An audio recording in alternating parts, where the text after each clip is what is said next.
G'day legend, hope you are doing well. Today we are tackling one of those features that camera companies love to hype up like it's the second coming, image stabilization. They make it sound like magic, right? But is it actually the miracle fix they say it is? Well, let's cut through the fluff and talk about what it actually does, when it works a treat and when it lets you down, and when it's time to stop leaning on the tech and back yourself with some proper technique. If we haven't met before, my name is Tom Woods and I've been a full-time photographer since 2004, and since 2019 I've been helping other photographers find their groove, sharpen their skills and get the absolute most out of their gear and creativity. If you want to check out any of my online courses and coaching, I'll drop a link under this video. All right, let's get stuck in. So what is image stabilization, or IS for short? Basically, it's your camera or your lens doing its best to fight off those tiny shakes from your hands when you are shooting. It's a bit of clever engineering really that helps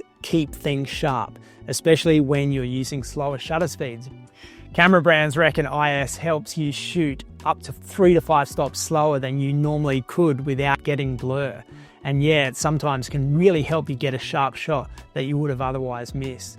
It's pretty handy when you're shooting in lower light or handheld with longer lenses. But here's the kicker, it's not always that helpful, especially once you start speeding up that shutter. Between say 1/200th and 1/640th of a second, the stabilization system just doesn't get enough time to really do its job properly. It's kind of stuck in no man's land. Not slow enough to help much, not fast enough to guarantee sharpness without it. I was actually chatting with one of my legends inside my photography program about this the other day. She was hand holding a 400mm lens at 1/640th of a second and getting soft images, even with the IS turned on. Here's the thing, a rough rule of thumb is that your shutter speed should be at least double the focal length when you are hand holding. So a 400mm lens, you're looking at 1/800th of a second or faster if you want to give yourself the best chance at sharp results, especially with those big lenses. They're a workout to hold steady. And while IS can help you, you can't expect it to perform miracles. Sometimes it's just better to whack the camera on a tripod or on a monopod, or just bump up that shutter speed and trust your technique.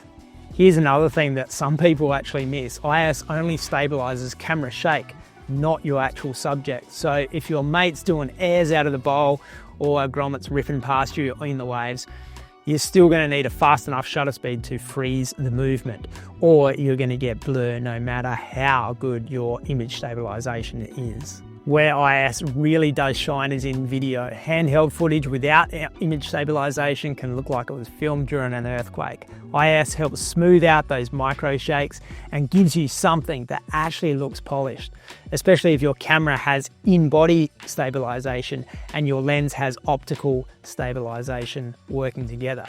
But again, don't get lazy, it helps, but it ain't gonna solve sloppy technique. Now let's talk about when to actually flick it off. Using a tripod, switch it off. Stabilization systems can get confused when the camera's completely still and can actually cause blur by trying to correct motion that's not even there.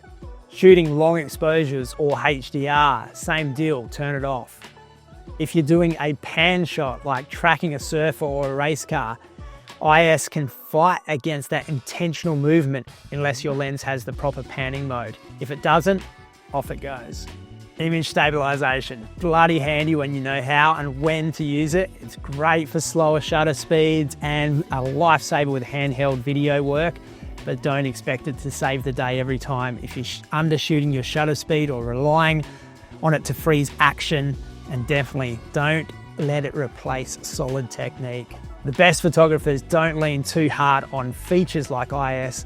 They know how to get tack sharp images without it, and that's the sort of confidence I help photographers build inside my Confident Photographer course. Links are down below if you want to check that out. Until next time, keep shooting, keep learning, and don't forget, tech helps, but technique wins. Cheers, legends, and hope to see you in the next video.